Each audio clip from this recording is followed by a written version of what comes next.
Terima kasih. Bagaimana nak mulakan dakwah kepada rakan yang belum Islam? Selagi kita mengatakan bukan Islam, selagi itu dia tak masuk Islam. Yang tu kena betulkan dulu. Ya, selalu kita sebut sahabat-sahabat, kawan-kawan yang bukan Islam. Bukan ni macam kita tak nak dia Islam. Tapi kalau kita sebut belum Islam, insya-Allah satu hari ada doa di situ dia akan Islam. Kalau bahasa Inggeris selalu kita sebut non-Muslim. Tapi kita tukar hari ni not yet Muslim. InsyaAllah. Ya? Okey. Langkahnya pada saya sama saja. Baik di pedalaman, baik di bandar, baik di Malaysia, baik di Jepun. Saya pergi bersama Al-Fadhil Ustaz Wadi Anwar ke Jepun. Macam tu juga kita buat. Langkahnya ikut apa langkah yang Nabi ajar. Sebarkan salam. Bagilah ucapan-ucapan. Ya. Termasuk ucapan hari jadi. Jangan lupa. Kawan-kawan kita yang sebelah-sebelah rumah bagilah. Ucapan yang boleh. Ya, yang diharuskan. Tapi mesti disertai dengan doa supaya dia dapat hidayah Allah. Kemudian lazimkan selalu bagi makan. Contoh kita nak dakwah jiran kita. Masaklah. Masak bubur durian lebih sikit. Hantar semangkuk. Selalu. Sampai dia mesra dengan kita. Dia rasa kita ni bukan orang lain. Kitalah jiran. Walaupun dia belum Islam. Dalam Islam hak jiran tetap ada. Ya, tetap ada pada kita. Kena buat. Kemudian eratkan kasih sayang. Memanglah kita selalu dengar tak boleh berkasih sayang dengan orang kafir. Maksudnya kafir harbi, kafir yang menentang kita. Tapi kafir yang kita nak ajak dia beriman, ini kawan. Macam mana pula kita tak mesra dengan dia, garang aja, kasar aja. Tak boleh lah. Kena buat baik. Begitu. Kena cakap yang lembut, cakap yang baik, yang menarik hati dia. Ada buku, ada majalah yang bersesuaian, hadiah pada dia, bagi pada dia. Jadi inilah cara-cara mendekati. Sehingga bila satu hari dia akan bertanya, apa itu Islam? Bila dia tanya itu macam bola tanggung lah. Kita main badminton kan, bola tanggung time tu lah kita nak smash. Tapi jangan biar pula.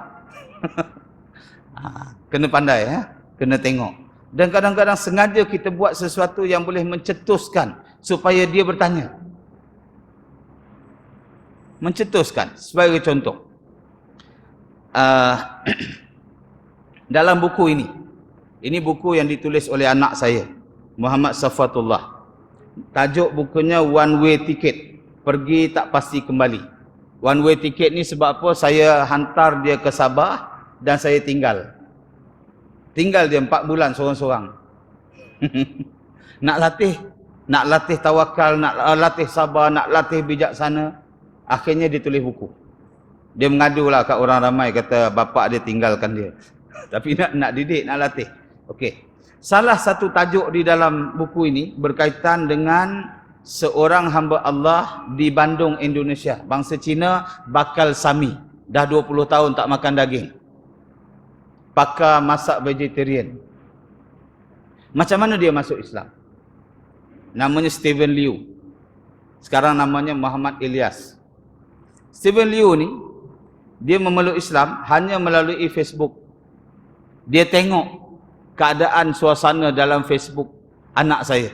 Kami sekeluarga macam ni lah pakaiannya, tak ada lain.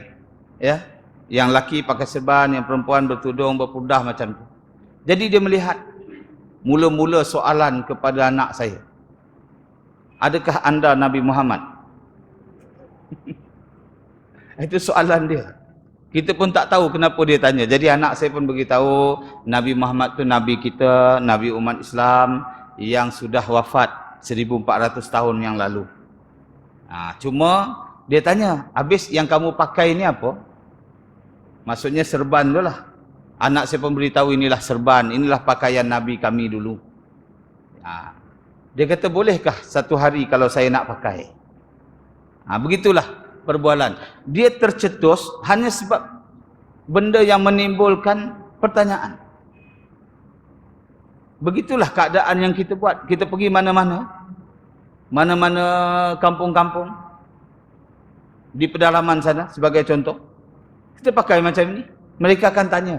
Kenapa begini? Kenapa pakai tudung? menimbulkan pertanyaan. Kenapa sembahyang? Pernah saya satu hari dahulu, kami pergi satu majlis perkahwinan antara orang Kristian dengan orang pagan. Kami sembahyang, masuk waktu, kami bertiga waktu tu sembahyang di tengah-tengah orang ramai. Mereka semua belum Islam lagi, seorang pun belum ada Islam. Jadi buka serban, bentang dan sembahyanglah di situ. Habis sembahyang, datang satu orang tanya. Dia kata, "Tuan, apa yang kamu buat ini?" Kita bagi tahu, inilah kami sembahyang menyembah Tuhan, menyembah Allah. Lalu orang tu cakap, rupanya dia bukan Kristian, dia pagan. Dia tak ada agama. Dia kata, inilah puncanya. Berlaku kemarau, berlaku banjir. Tuhan marah. Apa pasal? Inilah orang Islam, orang Kristian. Susah dia panggil Tuhan. Senang dia panggil Tuhan. Bila Tuhan mau tidur. Dia punya pikiran lah begitu ya. Ini yang kita ambil kesempatan ni, saya kata bola tanggung. Ambil kesempatan cerita. Siapa Tuhan? Kalau Tuhan tu mengantuk, kalau Tuhan tu tidur, kalau Tuhan tu terganggu, dia bukan Tuhan. Cerita. Alhamdulillah akhirnya dia beriman. Akhirnya dia memeluk Islam. Dengan izin Allah, Allah ambil nyawanya bulan Februari tahun ini. Dah meninggal dunia dalam Islam. Begitu. Jadi menimbul, mencetus persoalan dalam bentuk perbuatan. Perbuatan yang benarlah yang Islam suruh.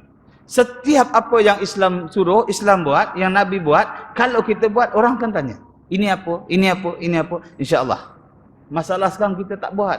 Malah kita sama macam mereka.